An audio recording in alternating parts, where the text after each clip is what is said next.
Audience.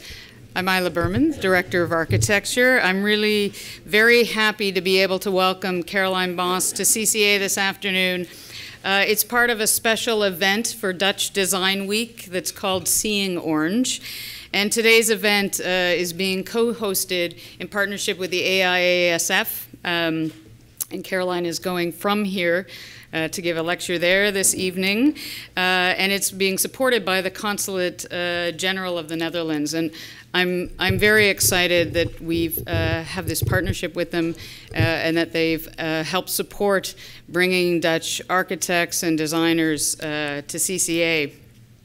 Caroline is partner and co-founder with Ben van Berkel of UNStudio. Was founded in 1998 in Amsterdam. UNStudio is a collaborative and experimental firm that's known for its innovative projects in architecture, urban design, and infrastructure, and it's become one of the most global practices, the most prominent of global practices to emerge from the Netherlands. The firm's work has won numerous honors and awards and include such notable projects as the Mercedes-Benz Museum in Stuttgart, the Erasmus Bridge in Rotterdam, the Lelystad Theater, as well as recent projects such as the Dance Palace in St. Petersburg, Russia, the Dalim Football Stadium in China, and the Museum of Middle Eastern Modern Art in Dubai. Their work has been published in more than 20 books, including 9 full monographs on their work and over 100 important critical articles. UNStudio has not only produced phenomenal works of architecture, both speculative and built, but also has significantly expanded, we could say, the procedural boundaries of the discipline through the development of complex diagrammatic methods and the generation of a series of thematized design models, each of which embody sets of ideas, theoretical trajectories, and organizational design principles that have evolved through their practice. A set of abstract machines, we could say, that are less typologies in the traditional sense than hypothetical and prototypical strategies for design. Their work is especially important, I think, for students of architecture, not only because it cross-pollinates design theory with deep critical models of practice, but also because it's grounded in rigorous research, close attention to the development of programmatic models, and the establishment of an innovative form of parametric design that incorporates existing material, functional, and economic realities in such a way that we could say exceeds the hermetic operations that often occur within what is called parametric design in today's digital practice. Today, Caroline will discuss the studio's deep planning methodology in relation to a number of its projects, specifically the Arnhem Central Master Plan in the Netherlands and the IFCCA Westside Manhattan project in New York City. These projects represent a new territory for architecture, a hybridization of architecture, urbanism, and infrastructure, where things like material and temporal flows, occupational choreographies, land values, and habituation densities, for example, start to become embedded in a more complex matrix that starts to guide the development of large-scale urban and infrastructural projects.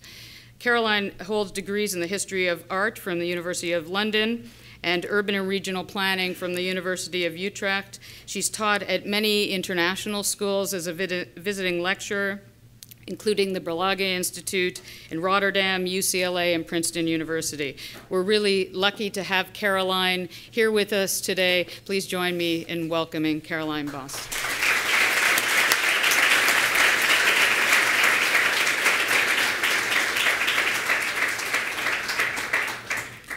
Well, thank you for that wonderful and elaborate introduction. I'm really honored by the attention you pay to our work, and I think you shouldn't underestimate your own importance in that, because something like this is also very motivating for us, and it's also very important for both Ben and myself to regularly discuss our work with different people, and I hope to do that today. In fact, I actually had hoped that we had a little more informal setting and would be more like a seminar. So I was planning to ask you what you would like to hear, but maybe I think sometimes maybe people can be a little shy in a setting like this, so I won't put you on the spot now, but so I'll take the initiative, I'll be proactive, but then in a little while I'm going to ask you what you want to hear and what your questions are and what you think is important at the moment, because I think especially now in the crisis that we have, which is not just one crisis but actually a whole accumulation of crises, discussion is more important than ever in our field. As Ayla explained, the idea of deep planning was fundamental to UNStudio. In fact, Ben and I had already been in practice for some 10 years before UNStudio as a more traditional architectural office, at least in name. It was called Van Berkel and Bos, after ourselves, as my architects still like to do a lot. But we found out already quickly through the projects that we got to do early on that in fact that was not really, architecture is not really so much about the architect, and it's much more collaborative, and the projects too are often not so much about the project but more about what they do in a whole constellation of things, and that's why we wanted to emphasize the network far more, both in how you work as an operational idea, but also really relating to the essence of what architecture is, and that was where UNStudio came from. And as we started up this, we also wrote our manifesto together at the same time with it, which was this book called Move, and this was you know, a manifesto for our own future in a way. Everything we wrote about hadn't happened yet, but we were going to do that, and a lot of that happened from there. And our urban theory of deep planning was an important part of that. And it's quite a big book. But here I have made a little resume of it for you. This is really all that matters, maybe, to some aspect. Because what we said was that when architecture was very much in the spell of the modernist period, we saw compositions like that. You had a system that was related to the structure and the foundation and things being held up by columns, and then we had the whole facade around it, and then finally we had on the top the program, and these are all completely not related to each other. They're all different systems, all part of architecture. Then in the mid-20th century, we had more experimental approaches, like the metabolists. We see something like that also maybe in painting, where the whole system becomes distorted and moved about because people begin to feel that it's not the ideal system. But it's not still really merged. But when not in the art, we can still see where the parts come from, and also not in the architecture. And then we come to a new age, which is more the parametric age, electronic, however you want to call it, and there we can carry the experiments much further. We see in a computer image by an artist how he mixes elements of animals. There's a horse in there, a monkey, a person, but you can't really see what is what anymore. And the same we can do in architecture. We can carry the hybridization much further to because this is really, and that really also relates to how we live today. And so this was our statement, our manifesto, how we wanted to think about architecture, but also about urbanism, because maybe the thesis I would like to practice a little bit on you, that I'm going to also repeat again later, is that today there is no really any difference anymore between urbanism and architecture. We have to see both as essentially the same. My own practice of urban planning, I think, has more or less disappeared. Urban design also is not really a very vital practice anymore. What we have to do is think about the city as a building and about a building as the city, but rethink this new structure radically in line with how we use it.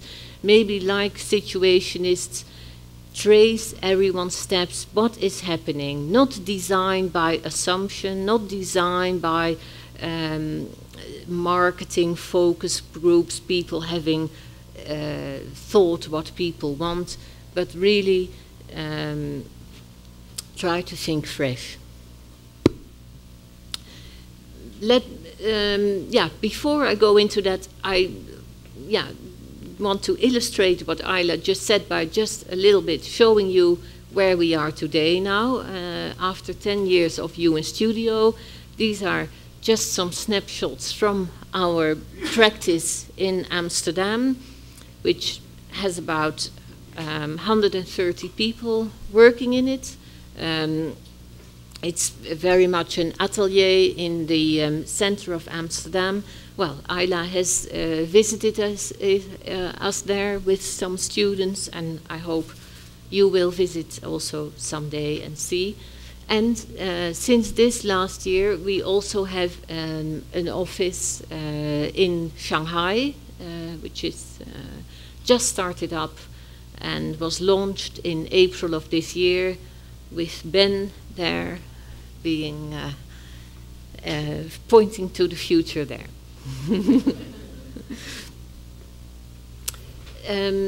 Simultaneous to starting our new practice also, we began with a project that was still not finished. Is this master plan for a terminal building in the center of Arnhem, quite a small town in the east of the Netherlands.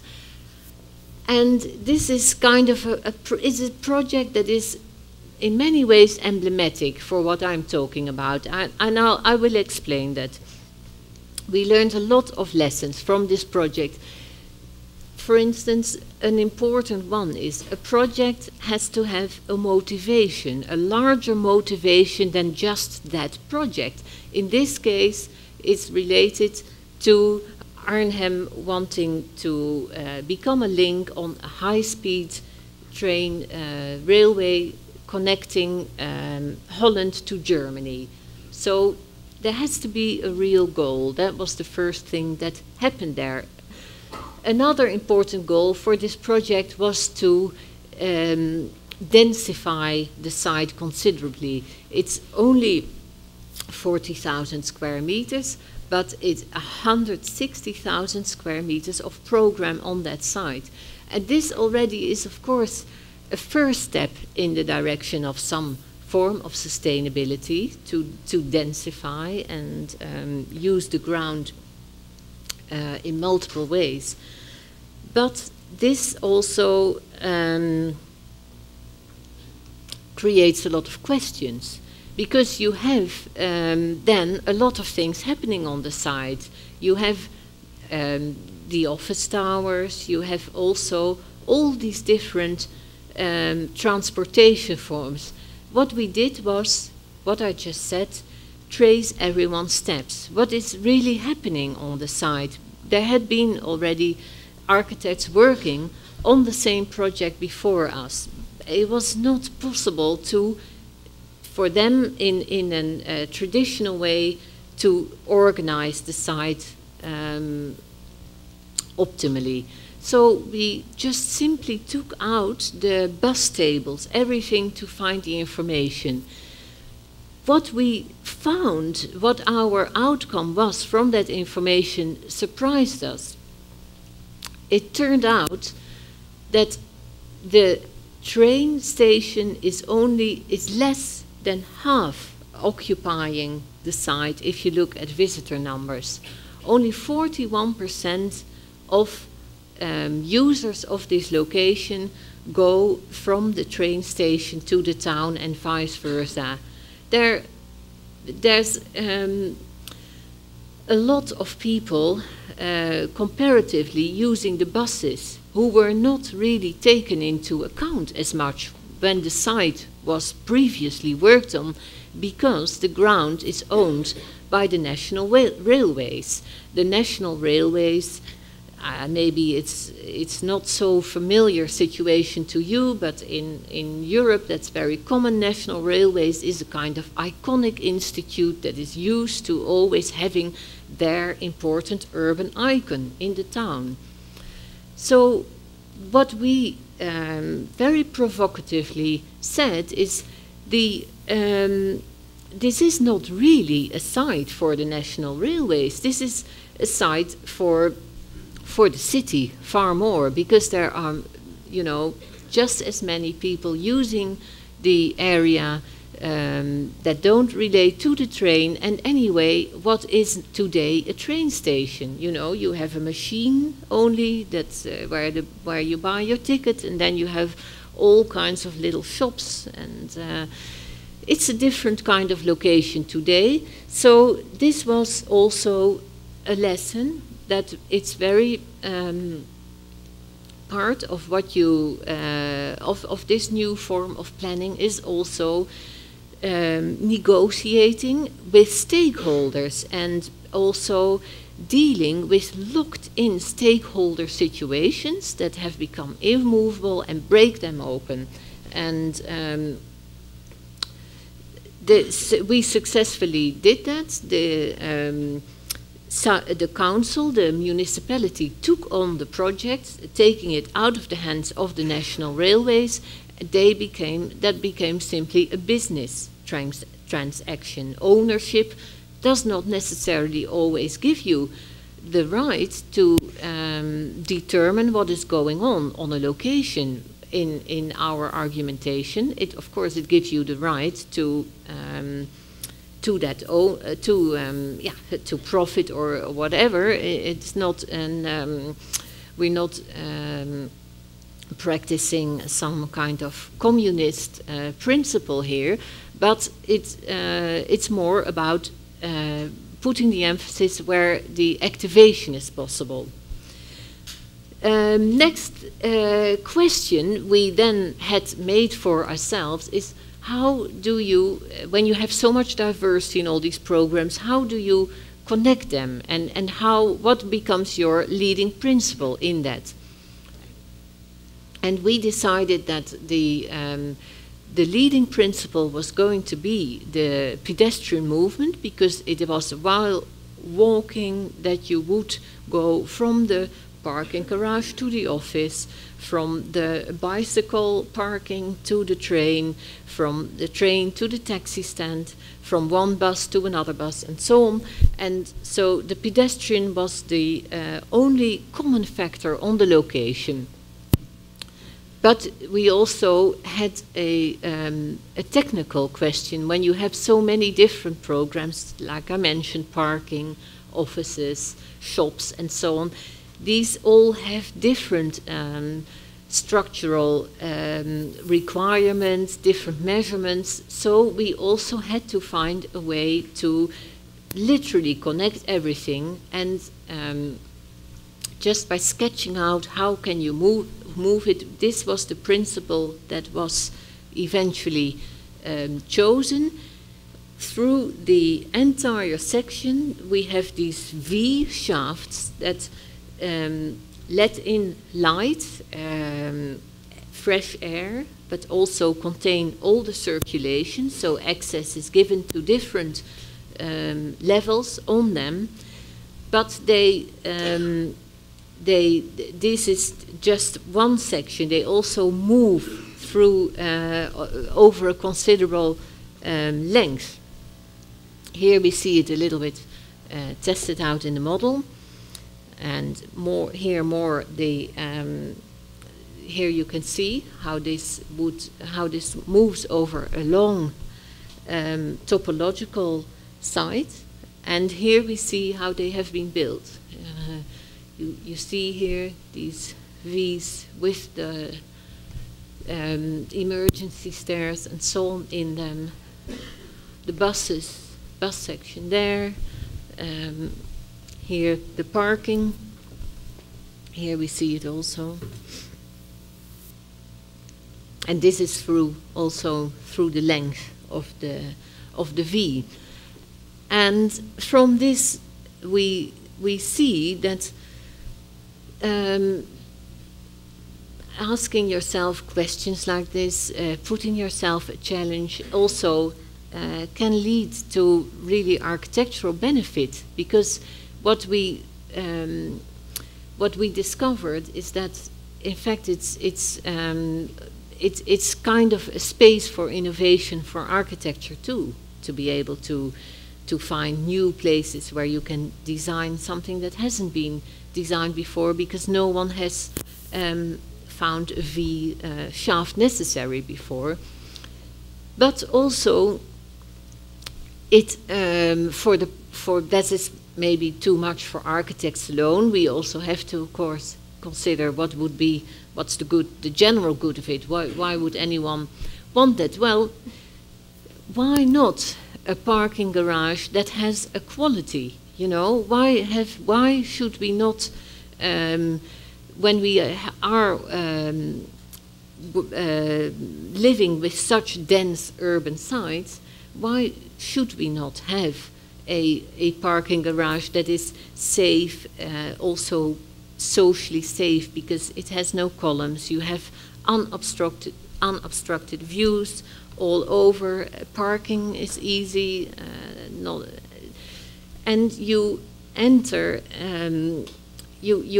as you enter from the parking garage your office, why should you always go from a super representative space, so-called, to the worst space you can imagine? We think that in many ways, the way we live now, these kind of transitional spaces can also become important program spaces. And so this convention, this distinction, as well, many American architects have argued eloquently for that.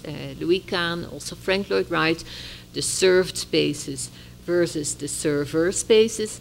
We like to reverse that completely and say today often these server spaces are prime spaces. They are important spaces where life can happen. And so in our next key projects we also tried that out. This is the Mercedes-Benz Museum in Stuttgart, where again we completely negate the contrast between different systems, the structural and the program is all integrally designed, but also there's no distinction between being on your way to a place and being actually there. It's that being on your way, that's the main thing. The Mercedes-Benz is quite an counterintuitive project, because it was a competition for a car museum, and we were the only candidate who decided to stack it. It's not the most logical choice maybe for a car museum to go up, but we also were able to respond with that in an interesting way to how the museum, how the exhibition organizer saw it. Because we suggested that you go, as in the Guggenheim Museum, you go first to the top, and then the visitor meanders down in two possible different pathways, so that's a little bit different from the Guggenheim. And one pathway leads you to the thematic exhibitions, which are about the history of the car and the whole history of Mercedes-Benz, and the other leads you through the displays of the cars. The thematic exhibition is enclosed, no daylight, all kinds of media presentations, and the cars are all open and relating to the view outside. But what happens is that these twist and turn all the time. So you don't have one part of the building this way and the other that way. No, it is all moving around as you would experience driving yourself in your car. Here we see, this is really one of my favorite photos because, yeah, well, you can see why. It's just heroic, of course, but also you see very clearly what is happening, how these leaves of the trifold are on the different levels. So how you skip spaces, because one space is double height and then the space is single height again, and you have the void at the center, but you can also see already how it is all connected and one system. Here we see maybe a little simplified. Again, what I said, these two, the enclosed versus the open space.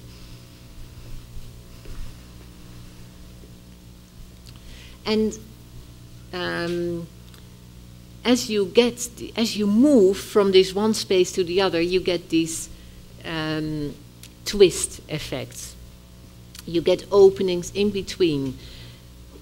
This is also a solution that sounds maybe strange, but it's also sustainable in that it saves material. It looks very massive, but you have only one system. You don't have the three systems moving through each other. And because we, for instance, this is very much details, but we found ways to keep it open, although normally fire regulations would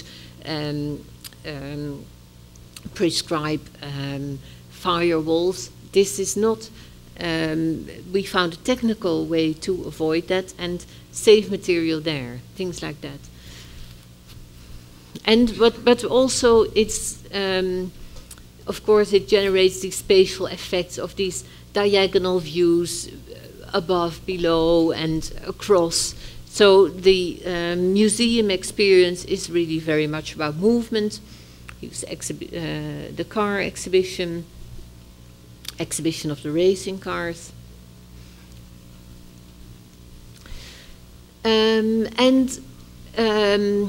Next project, this is very new project for it's a loft conversion in New York, and yeah, it's for an art collector, and in a way, Ben thought that this was the best artwork he had. Is just the view he has, but he then said we have to frame it. It's such a spectacular view, and yeah, this is a great artwork too.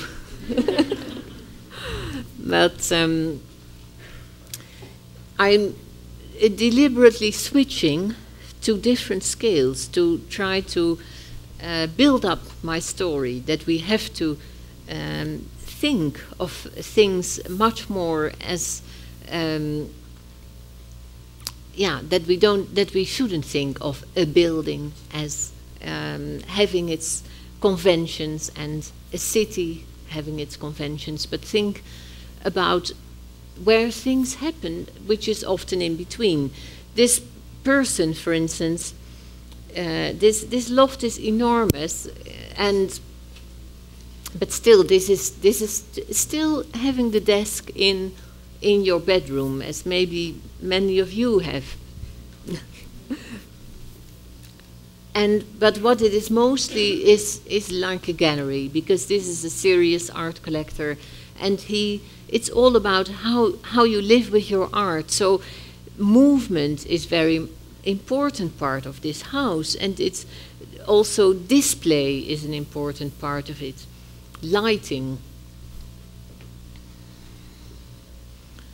Creating also then corners for his collection of books, where there's also again art in there. So in this project too, it's in these transitional spaces that someone prefers to live with also. You can, it's not only in parking garages, but also in your daily life, that you can have another way of living and organizing the space around you. And we had, with something, for instance, that the ceiling element that you saw in that other project, we had already experimented with in this project, which is a conversion also of a department store in Korea. And we did the not the shops, but the public parts of this department store. And what we did was make these walkways over the floor, where you have these wide areas that you just follow, and the ceiling guides you as well, where you have to go. And here we see some of these, it's all very shiny, very much like being on the catwalk when you are there. And here too, the argument would be, we reverse we can reverse the conventional argument, because we think about it. We often hear lamentation about the privatization of public space, and how museums are turning into shopping malls and so on. But what can also happen is the other way around. We have a department store that we make into a museum. We also draw the public back into the private. If you can do that one way, if it turns out that people spend a lot of time in the shop, in a museum, it can also be the other way. Then you can also make a shop into a museum, where people spend leisure time in whatever way, and put more emphasis on the public parts of a project like that. And this is also related to how we treated the outside of the building. It was simply a cladding of the existing facade with something like 4,000 glass discs, which at night are individually lit by LED lighting that can change color, and in that way have have continuous clouds of color moving over the facade. And how this idea was first, how we got that idea was because they said, what shall we do with the advertising? You know, Louis Vuitton is going to be there, and they need the corner, and we have to put it on the corner, and so on, all the signs and signatures. And then we could really imagine it would be like this, another Times Square, Potsdamer Platz, you name it, all the competition of the signs. But then when you look through your eyelashes, you see everything merging together like in a pointillist painting. And we said, let's do it like that. Let's make this facade with not the signs, but every sign is in there already. And it changes all the time, you know. Everyone can find their own sign in there. and becoming a bit enthusiastic, and yeah, and it becomes more a sign for the place itself. It's really more place branding than brand branding. That is more interesting. And we did that another department store. This is a whole new built one. We did in Taiwan last year, and actually next month opening yet another department store in Asia. These Asian department stores are a very big part of Asian life, and this is again something that, you know, the traditional intellectual would criticize very much and say, oh, that's terrible. And we say, we just follow the footsteps and see what people are doing, and we're not judgmental about it, but we try to find where the opportunity is, and maybe play around with it a little bit, make maybe some joke about what is actually happening, but there's no point in, or at least it's not maybe, there's maybe for a French philosopher, there's a good point in writing about it critically, but maybe for a Dutch architect is not really, that's not the medium. So we play with it in another way. This department store is using a kind of moiré effect with these lamellas that protrude. You see a different pattern from a different angle. Again, it has lighting at night that makes it, really marks it as a place in a city.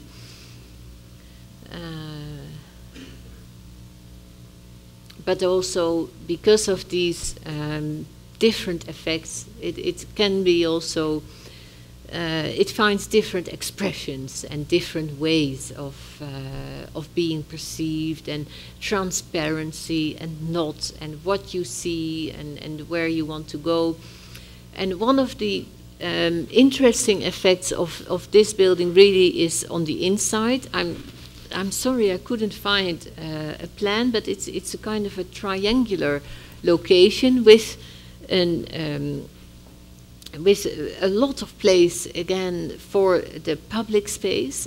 Really a lot of space has been freed for that, and this is this atrium seems it generates this exciting effect. What is happening? Where going up? But that is done by. It looks very asymmetrical, but it's simply done by shifting the escalators around the atrium, and that makes it so. Like the external moiré effect is trompe-l'œil, also internally it's strongly relies on a little bit optical illusion, which we are fascinated by. We find optical illusion, and especially in the height, something that really is extremely interesting architectural instrument, because you it's not something it's not like a one-liner, not something that there's a concept that you grasp, but it's simply something that you spatially experience as you move through it. And that is what we what we think adds quality, why people want to go there, why a space like that can become as interesting as a museum. And I'll just quickly show you some projects where also we have done that, which are more in a cultural setting, but also emphasize the space that is maybe not seen as the primary space. These are two theaters, and it's all about the foyer. It's all about the break. Because you go to the theater also to socialize, have an evening out. So here too, we in these two cases, we put the foyer on different levels to make the most of the socializing effect. This is we can see here how this took shape in the project, the theater in Graz. It's like the Mercedes-Benz twist in the stair, but here put in the staircase of the foyer, making that into really the focal point of the project. It was on a very compact location, so it was extremely complex to make this twist, and it was achieved by technically in a special way with extremely high density concrete that was being pushed up from below rather than poured in from above. So another nice side photograph. And here we see, this now built, and in contrast, the theater, the auditorium, where the musicians are far more serious, more focused and concentrated room, and all the extravagance is in these public spaces. And this is the same theater on the outside. So the building has many different aspects to it, many different ways you can experience and perceive it. And the other theater is in the Netherlands, in Lelystad, and this foyer is all moving around a skylight right at the top, seen here, and so people experience this theater, which is really a community theater, a conference place too. It's really their place where they, where you meet each other, socialize. And here we see the same theater on the outside. We have a kind of a kaleidoscopic arrangement of these different planes moving away at different angles.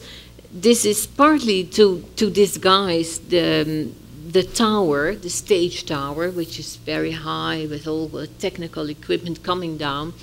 And that is always a little bit of a problematic box in the city. So we mask it a little bit by making it part of this twisting figure. And we also do this kind of dazzle color, this camouflage colors. Well, maybe not really camouflage, but but in some ways, with which this very bright orange. Well, this week is all about orange. This is it's everyone always thinks, oh, that orange building, but we can see so clearly from this photo how many shades there are in this building, and they are, you know, all different nuances, and they are sometimes on top of each other, creating different effects. On top of windows, transparent, perforated, very simple materials also. And so very simple effect. Here we see that too, that there are all these, also it's also a collage of different materials, but it looks more unified than it really is if you look at it in detail. And I suppose I also would like to show it, to say, yeah, when you work with these strong colors, it's also good to really work with them and to study these effects and to not think of that as something really simple, because, yeah, there are many different tonalities in there and it's been really thought through in many different ways. This is the inside, and it's the same thing. It looks all red, but in fact these acoustic panels are also set up in different shades to emphasize this kaleidoscopic effect that is on the outside far more. Here we see also the hall. So it's a very it's very much about going out, and this is the next project also mentioned by Ayla. This is a dance theater that is now still being worked on in St. Petersburg. So I can't really show you any more than what we started with. The competition is now just being technically worked out, but here too we feel that for a theater like that, again, it's so beneficial to practice this reversal of what is, you know, seen as a transitional space. It's a corridor is not simply a corridor. It is really where the theatrical experience for the audience happens a lot. I'm actually almost ready now to ask you what you think and what you would like to hear. But so I will, yeah, skim through a few through that previous project and now show you. You know, I want to lead up to one big project that we are working on now in China, and show you a little bit the history of that. This is a competition entry we lost. We worked for 3 projects we did with a group of architect friends, Greg Lynn, Jesse Reiser. We were then briefly United Architects, and this was one of the projects we did. We did a few competitions which we all lost, but this was the for the European Central Bank in Frankfurt, which in fact Coop Himmelblau is building now, and it's a project that is really that gave us an idea that we thought was very interesting, because these are the plans, the ground plans of the building you just saw now. Because it's a circle, every plan turns around a little bit, and you can see it here more clearly why that would be happening. And we then did another project where again that same idea comes up. We have a kind of massive city scale, neighborhood scale form of architecture, which is at the which is not monolithic and which is not a mega block, a superstructure, but is in fact all about diversity, creating communities, creating different platforms. It's a very primitive, simple section, but it shows a little bit what we were thinking about with a structure like that and how people would be living on that. And in fact now we are in China working on a project like that, on that kind of scale level. It has also the turning plan. It's about, it's 2 towers that are connected at lower levels by a big public plinth, and above is hotels, living. Here we can see a little bit how it is divided and how it also works, and how in the same way as these earlier projects, by having this turning around, you also generate a lot of options for different views, different forms of your apartment. It's a project that, again, like this very early project, which was really at the start, the bridge in Rotterdam at the start of our work. This is a little bit a new start for us, but then in China. And the Erasmus Bridge for us was also already about making something that would look different all the time. It has, what we said then, 2,000 facades. Every way you look at it, it's different. Even the color is different. It's a kind of grayish, very light gray blue color that takes on different shades with the different light and the different weather.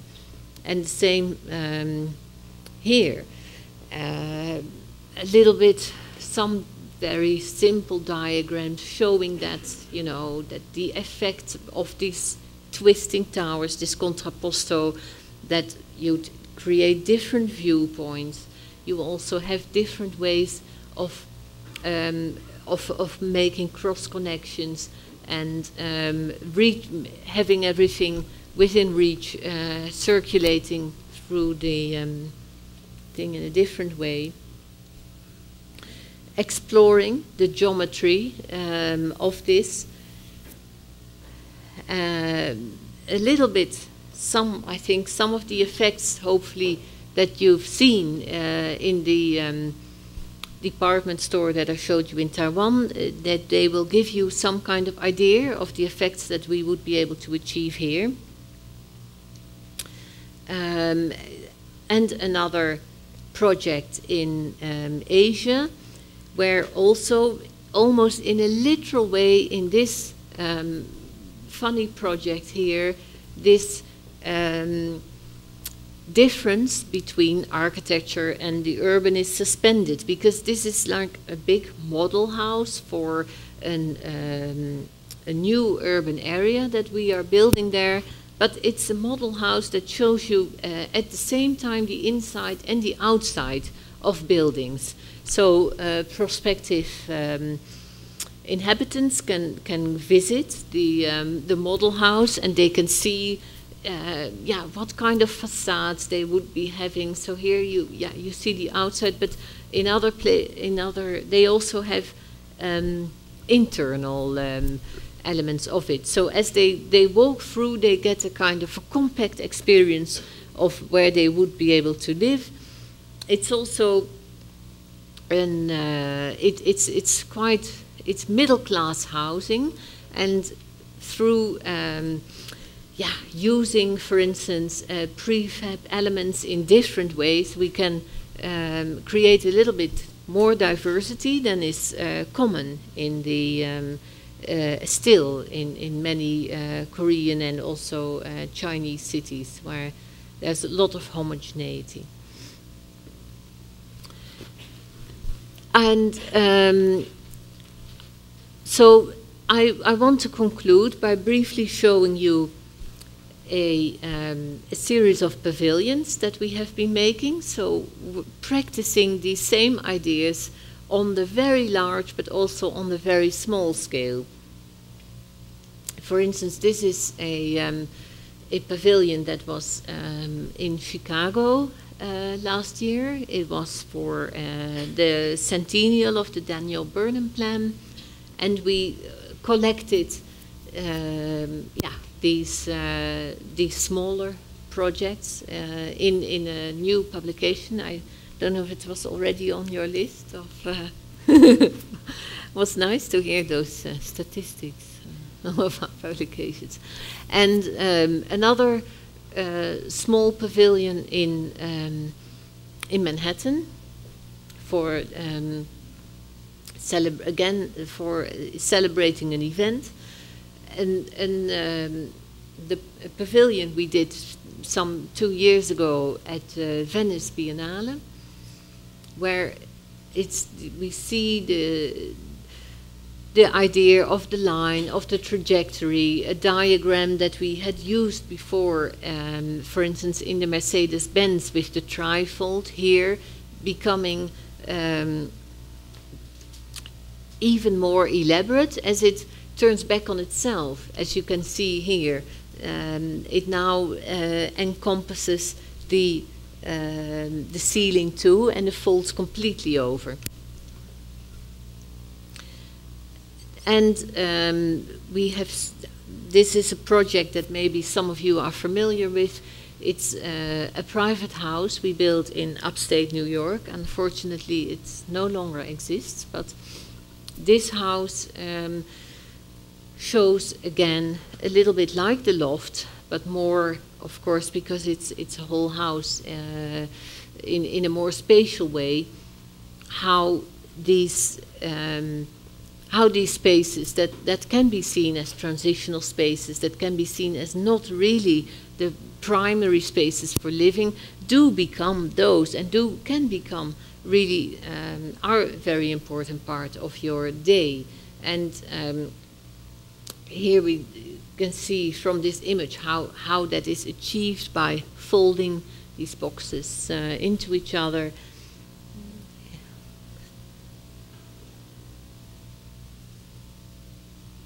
And seeing what kind of moments that creates and how spaces then also relate to each other far more.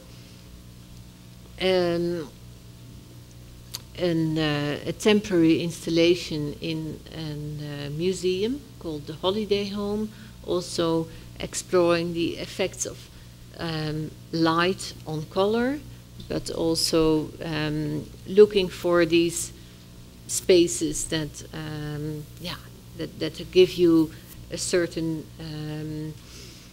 that have a kind of a quality that maybe is what we are looking for the future, that we have to practice looking for. A pavilion I showed you already. Then also, again, these pavilions are also social spaces. There are things happen in there. For instance, this was one we did in Frankfurt, and it also became a little theater where people sitting in it. And that too happened with the latest one. This is for the Biennale in Sao Paulo, and it was, I think it's still, or it's only just finished. But there also the structure itself also has the seating in it and becomes like a theater space. Okay, we're done. Thank you very much.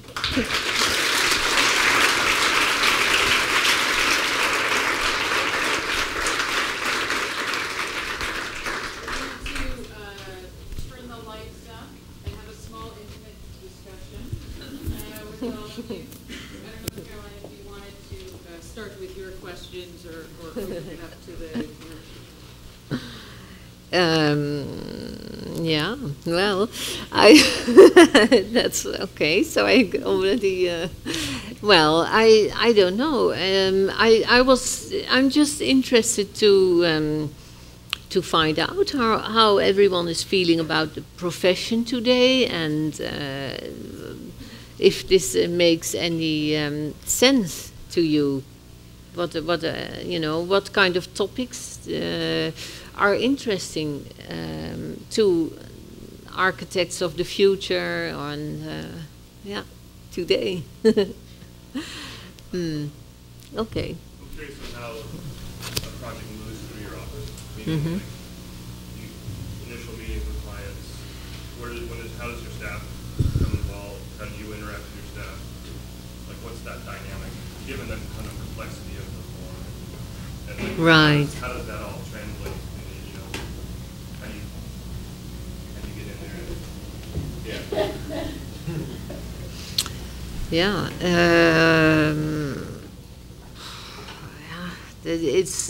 We work very much in teams, and our practice is more, very well organized in one way, very, very structured. We believe in being highly professional organization, but at the same time also very free. It's a very creative environment, and we like for people to be creative, and everyone in the team can have an input. So it's not structured. Some practices are, for instance, you start in the model room. You come in the office, and first for 2 years you sit in the model room and you make models. It doesn't work like that with us. No, the people, it's all teams, and the team goes, hopefully through to the end. But yeah.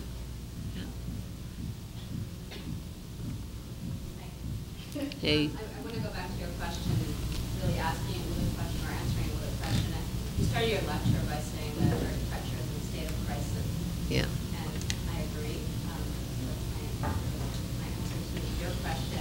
And I think that, in a sense, academia is in a state of crisis, and I think there's a sort of an anti-form agenda that's starting to happen in architecture. And I'm curious what you think about that, because even though I understand that your objective isn't necessarily a form-making objective, but the form is so seductive, that I wonder how you position that, and if it has anything to do with sort of the state of architecture. Well, I think if there's a new agenda, I would welcome that. I think that is, I think it's good that people want to put things on the agenda, and so I would say that is very good. I think the crisis is affecting everyone, of course. This is and there have to be, we have to find some serious answers also. This is of course, before the crisis, architecture was really involved in maybe in a lot of things that are creating so many problems now. So we were, maybe I would say that we were not, because we were not, our argument wasn't really never centered on growth as much. We never had this legitimizing discourse. Our discourse has always been, still is, I think, oppositional, in the sense that what we argue for instance, this integration of the different systems, this reversal of thinking about how we conventionally think and so on, is still not mainstream thinking, and still giving us a lot of headaches all the time. But thanks to our wonderful office, we managed to make examples showing that it can work.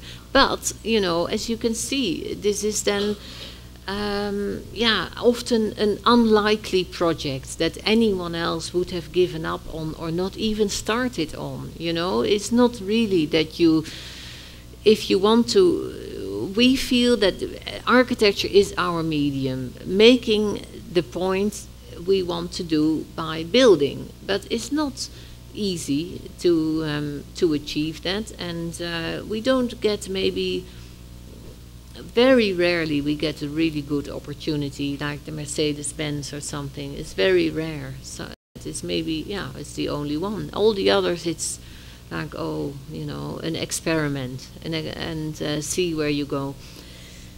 So so I'm not going to say, I'm not looking, I'm worried that there's new arguments coming up. No, I'm looking forward to that. Yeah. But I don't know what if you are particularly referring to. Can you give an example? Well, I'm trying to wonder what you think is the crisis in architecture, and if it's a sort of an anti-experimentation crisis, or it's an anti-academic crisis. Because I think you started by saying that there's a crisis. There's a crisis in the whole world, and and then there's lots of different. So, but we have to. We're all in the same boat in that respect, and architecture has to, I think, maybe also take some blame, or, you know, this wasn't the case that architects were saying to clients, or, you know, if it's concerning a house or a huge project, no one was saying, should you spend that much money on it? Are you sure it's going to be worth it in 5 years' time? No.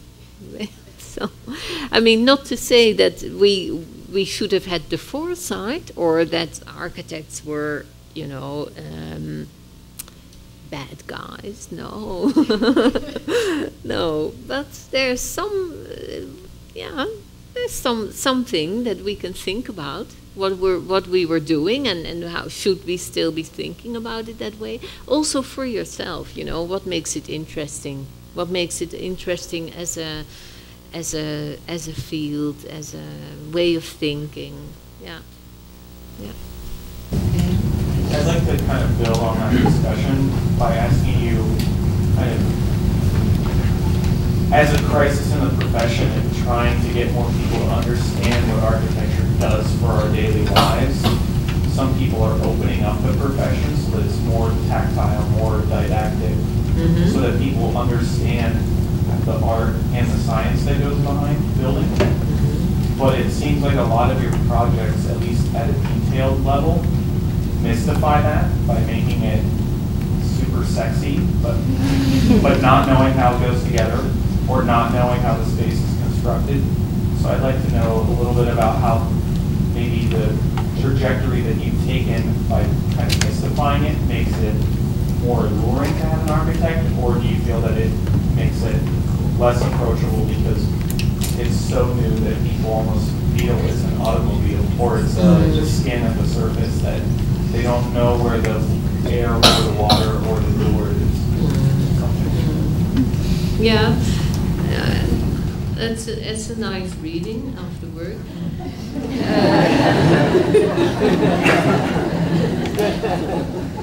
No, I think we like to encourage people to visit a building, maybe again and again.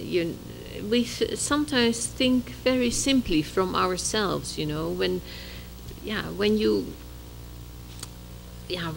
go, for instance, to a museum every week. Why do you go? Why do you go back?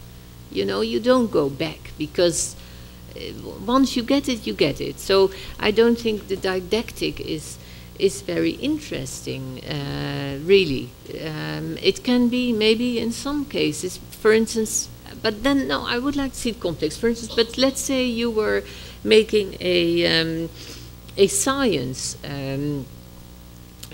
center, then yeah, you can make it for little kids, and you can make it so that everyone and then, you know, try to make the science part of it really simple for them, or you can make it so that everyone is kind of intrigued by it without understanding it, because we don't understand science. So but we can feel the magnificence of it, and that's kind of that's I think that's more the road we would take. But on the other hand, I'm always willing to contradict myself, and maybe we'll do something different again. You know, when it's when it seems appropriate, or yeah, something like that. Yeah. Yeah. Okay. Yeah. So I had a question about sort of your process and sort of conceptualizing the buildings, because like my question is, did you use like a lot of computer programs to sort of help you understand how the forms and the spaces interact with each other, or like how did you manage to sort of go from your brain to like yeah. Yeah. Well, we use a lot of computer programs, yeah, we do, but we also use models and even sketches, dare I say it. But I mean, of course, only the oldest among us. But yeah, so the computer for us has always been a tool, not really that much of a something that plays a role itself in the design. But for on the other, we like to again also it's a really interesting problem also relating to the practice today, that we get every year we get new people in who've been trained with other programs. So in a way you also have to get all these different programs, and everyone, you know, so it really is strange in the practice to have all these different, and the generations follow each other up quickly. It's something to think about also in education, and they you know, they all believe in their program only, but also that's the one. Yeah, so that's why we have a lot, and then now you know, the last few years it's been with scripting and people seeing what can come out of that, and so we give room for these experiments, but the computer itself, no, it's not really that intricately linked to architecture for us. At the beginning you were talking about how your new thesis is, today there is no difference anymore between urbanism and architecture. And I was wondering, like, why do you think this has changed? And also, how does this manifest in your work? I'm guessing it might be some of the transitional spaces that your firm seems to explore, but I just wanted to have you talk about that a bit. Yeah. Well, I think this it's so in one way it's also a tendency that you can see in a way that a lot of urban design has been brought to the field of architecture, and a lot of architects are now being asked maybe to practice urban design when there is even has to be a question of urban design. It's become but as a discipline, it's not very vital. It's not a very vital field, urban planning and urban design. It doesn't seem to have doesn't seem to produce many ideas, and it doesn't seem to be able also to achieve what we need to achieve with the new city. When we are thinking about making places more sustainable, more activating them, architecture, treating things as architecture seems to be able to be more productive. You get produce more results. You can how do you, I mean, this being sustainable can be done on so many levels. You have to think of all these levels, reducing your materials and so on, but also encouraging people to live more sustainably. In fact, I would say that is really number one. That is going to be create all the incremental effects that one building can't do. But you can do that much more easily through architecture than through planning, because what are you going to do? Are you just going to make a law that people walk? That doesn't work. But you can do that in your architecture. You can try to stimulate people to walk. So that's something that we're working on. Many of your facades seem to have this essence of dematerialization, or almost this atmospheric quality. And I was just wondering if you could talk about your ideas about how that's fitting into the evolution of the city, and how we experience the city as sort of this atmospheric, or this dematerialization of materials and of the, Okay, yeah, that's very well put. Thank you. Yeah, it's true. I think there has been, not just by us, but true, many architects have for a long time been interested in that. It goes also back to the effects of modernism and the fleetingness and how we experience everything in a state of flow and transience, and how also what I said, you enter your office from the parking garage and so on. You don't, the traditional city that you could see from the bird's eye view, if you were still planning as an urban designer like that, shifting your little cubes around in the daily experience, it doesn't really exist so much anymore. So I think it's thinking about that, really trying to think through what is happening on a daily basis that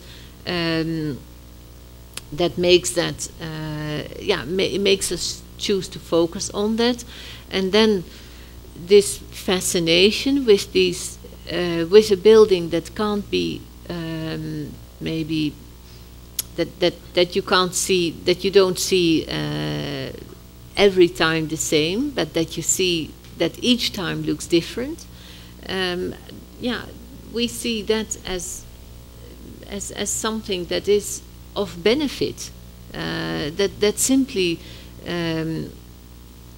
makes it interesting. For instance, what I said, that's what very early on what we chose with the Erasmus Bridge, that has the kind of profile and shape that does create all these different views. That is something that is a really interesting addition to the urban experience. And when scales get bigger, also it becomes more and more important. For instance, this project I showed in China, in the Raffles Towers in Hangzhou, this is a project of I think 4 million square feet, 400,000 square meters. So that is in a massive scale, although in fact if you would see it in the urban plan, it's even small because everything is so enormous there. But still, by making this contrapposto effect, these different profiles, it becomes more acceptable. Also, simply more acceptable. Thanks.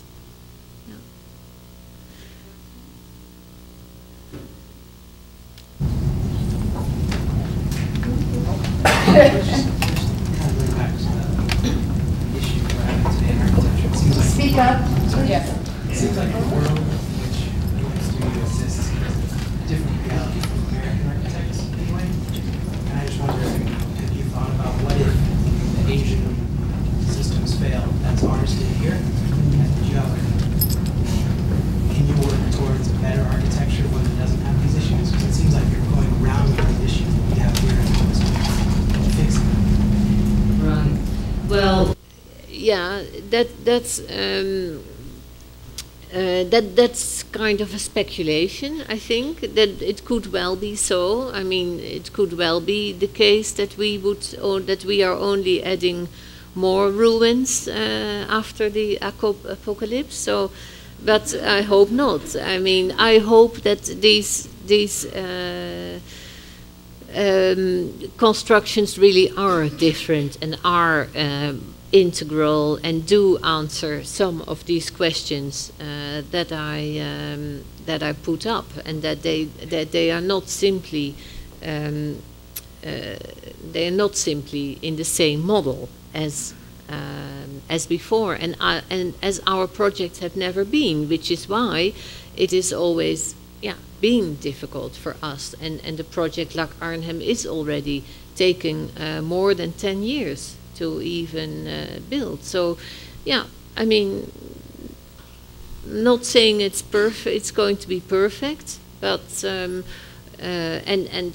mean, we could well all be doomed and our buildings with it, but I hope not. Yeah, all I can say. Make sure you can sell. Okay. To touch on the whole idea of architecture being in a crisis, I'm just thinking, could architects in essence be in a crisis because we don't have a stake in the buildings we produce?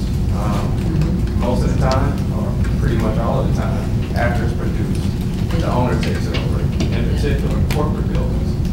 We design it, and they lease out multiple spaces, and that building in essence becomes cash flow over a 50-year period, or sometimes more. So the turn back, the problem is that we're not business people. Yeah, but well, I think in the network we don't have to have all the same role. But for instance, this project I'm just talking about now, the Raffles, this is a client who does own and operate the project itself, and we're so happy with that, because that situation of you know, traditional project development, yeah, that can have created, maybe is a lot to blame for a lot of problems, because yeah, if it's so changing hands so quickly, and it doesn't have any meaning anymore, a piece of architecture for the person, which also happened with houses. What people were saw their house as only an investment and not as a home or something that you were going to really invest on. So I think it is a problem also for architecture, that every value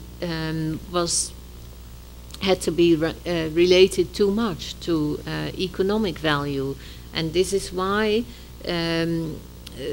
everyone wanted an icon, you know, an icon, a landmark building, because it will, all the ground value will be raised, you know, for the building itself, all the buildings around it, the whole town even, you know, that was a kind of wishful thinking, and there is not always a relation between what is architectural value, and we should also appreciate architectural value and not immediately relate it to economic value.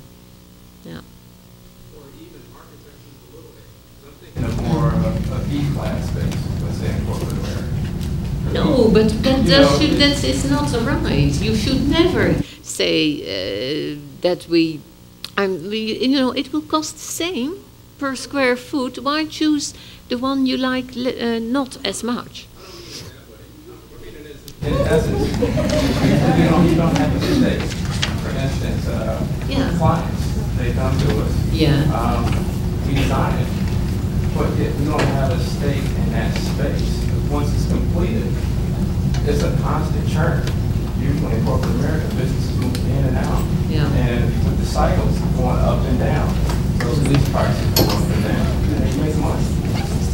Usually, but we get our commissions and it's done and over with. So any more specifically, do you think, you know, somehow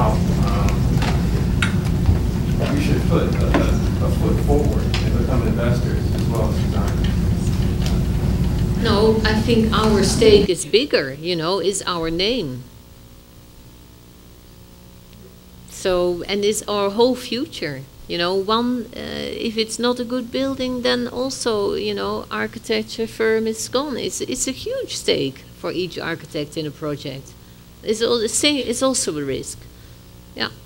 So I think, and you know, you want, if you see it as, you know, some architects, they see, they've cultivated, you know, the story of being the victim, this kind of bad relation with the client, and this kind of the modernist hero, anti-hero, objecting, and so on.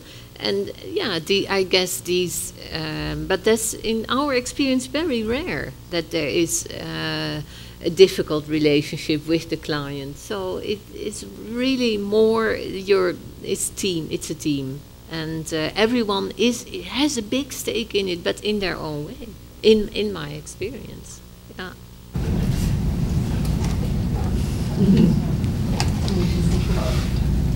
Yeah. You touched on sustainability, and a comment earlier was made about oftentimes to get these really simple and you know, smooth, glossy images of architecture, it takes a lot of complexity and a lot of like calculation and things like that to make it happen. And I'm wondering where that meets sustainability and what you're kind of how do you prioritize that? Because it seems that in many ways you can obviously appreciate the phenomenal qualities of how this can move beyond conventional architecture. And I'm wondering if these kind of moves toward this quality of architecture equates to the same level of like breaking sustainability conventions. So does making this equally create things that break sustainability conventions, or what that looks like?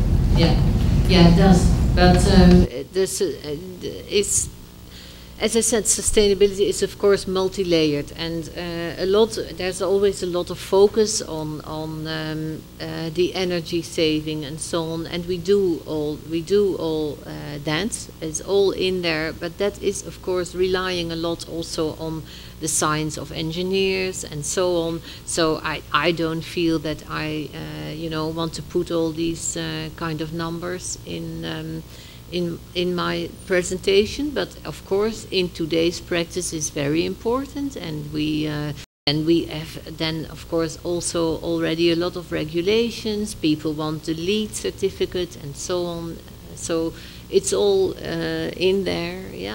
We all work with it, but what I'm more interested in is questioning where does it become really architectural. Where does it become more architectural, that it really makes a difference to us as architects? And I think that is in, for instance, encouraging sustainable behavior, healthy behavior maybe, and in this integrality where you can reduce materials and so on, there you can really make a kind of a unique contribution that becomes more architectural. Otherwise it's all additional and putting little windmills and things like that. It is not so. Yeah. I have to come back with some more planning and urban design, and probably every urban planner would say, well, I don't think so. But my question is more, I think you're completely correct when you say that urban design and planning was not or is not vital enough in order to take on the challenges we're facing. But I still think that there are large-scale issues we have to take on. And I'm really talking about large-scale sites, like brownfield sites, like the hyper-urbanization that's going on in China. And I think we need tools also to know that it's a large scale in order to manage it in a successful and also sustainable way. So maybe all these equations have to be in academic way as well as professional way. Really large scale, or it's a completely multi-disciplinary approach. But I think these issues are there, and we have to deal with them, and also in a very creative way. And this is the reason why I think architects have those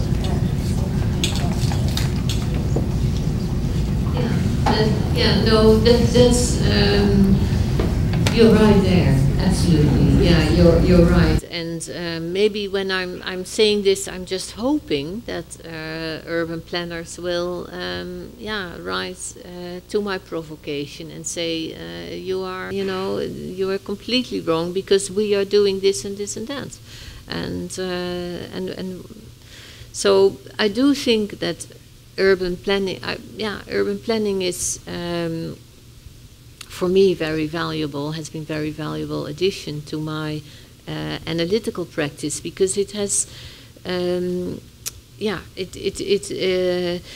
gives so much insight into a lot of process, and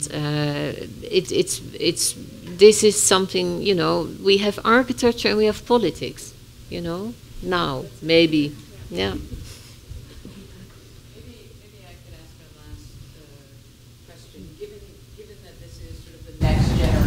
Architects, what kind of words of advice do you have for them about going out into the world? I think it's a one. You've chosen a wonderful profession, and it's a difficult time. It's going to be a little bit difficult time, but I think that it's still.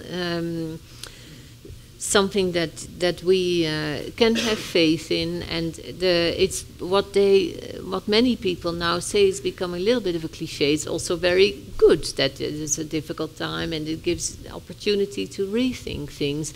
But this has always been so important to us in our architectural practice, and it also has been what has kept us enthusiastic. You know, we don't want to be just filling in the lines and doing an adequate job. So I hope that you will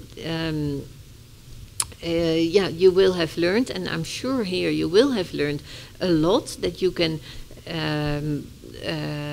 you know, for the next few years you have a lot of ammunition to start your professional careers, and a lot of inspiration to really innovate and to be challenged by that. So good luck.